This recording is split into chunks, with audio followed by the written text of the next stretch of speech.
says the base of a solid is a circle of radius a, and every plane section perpendicular to the diameter is a square. So find the volume, solid volume. Or the solid has volume, and we're given the options here.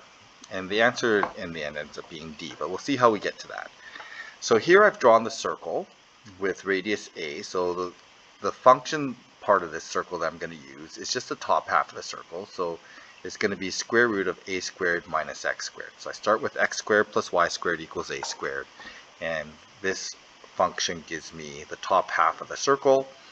And the cross section is perpendicular to the x-axis, or perpendicular to diameter in this case, which is the x-axis, is going to be this length here. So that little green piece, that little part that I bracketed, is the height y.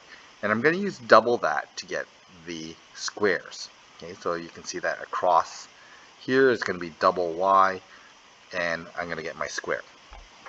So when I'm talking about the volume of anything, I'm going to take the cross-sectional area, which is in this case y squared, and I'm going to give it some thickness, and I'm going to integrate this from, in this case, it's going to be along the x-axis since I'm integrating with the x's, and I'm going to go from negative a to positive a.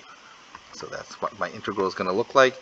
And then I'm going to express this in terms of our x's. In this case, I'm going to replace the y with a squared minus x squared square root.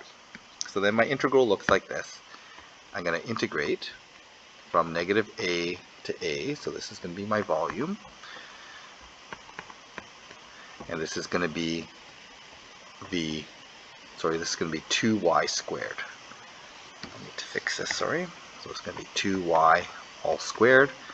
So the y value that I get from here is going to be the y value is a squared minus x squared, and then give that a thickness of dx.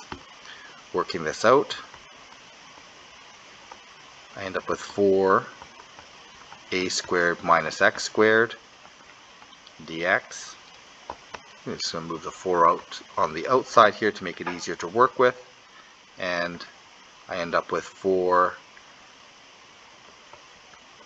a squared x minus x squared over 3, x cubed over 3, and we're going to integrate that from negative a to a.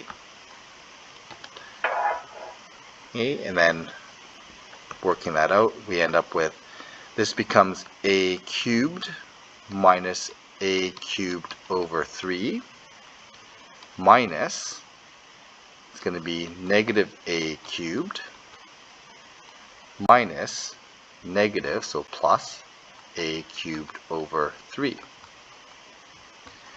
And so we end up with, this works out to be 2a cubed minus 2a cubed over 3. So this works out to be 8a cubed minus 2a cubed. That's going to give us, is that going to be right? Minus 2. Okay, so it's going to be 6a cubed minus 2a cubed, which is 4a cubed over 3. And then multiplying that together, we get 16a cubed over 3, and that works out to me my volume. So the answer is D.